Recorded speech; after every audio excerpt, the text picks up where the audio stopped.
আসসালামু আলাইকুম সবাইকে, আশা করি সবাই ভালো আছেন। কাবা শরীফের একটা ইতিহাস নিয়ে আপনাদের সাথে কথা বলবো। অনেকেই হয়তো জানেন, আবার অনেকে জানেন না। যারা জানেন না তাদেরকে বলছি, আপনারা কি জানেন এই যে আমরা কাবা শরীফের গিলাফ ব্ল্যাক ও গোল্ডেন দেখছি, সেটা কিন্তু সব সময়ের জন্য এরকম ছিল না। এটা বেশ কয়েকবার পরিবর্তিত হয়ে তারপর এই ব্ল্যাক এন্ড গোল্ডে এসেছে। প্রথমবার 2000 বছর আগে ইয়েমেনি বাদশাহ আত্তুবা প্রথম কাবা শরীফে গিলাফ আবৃত করেন।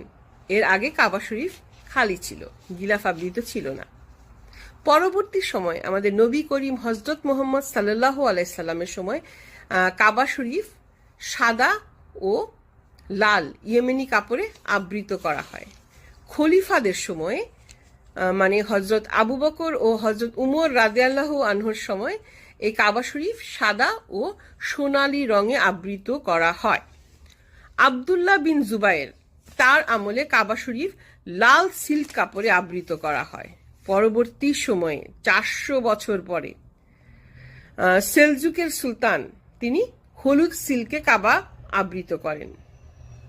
আব্বাসী খলিফা আন-নাসির তিনি কাবা শরীফকে সবুজ গিলাফে আবৃত করেন।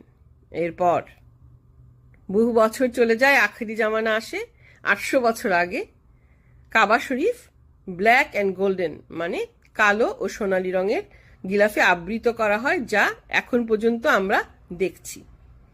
এ হলো কাবা শরীফের সেই ইতিহাস। ইতিহাসটা কেমন লাগলো জানাবেন। আসসালামু আলাইকুম ওয়া রাহমাতুল্লাহি ওয়া বারাকাতুহু।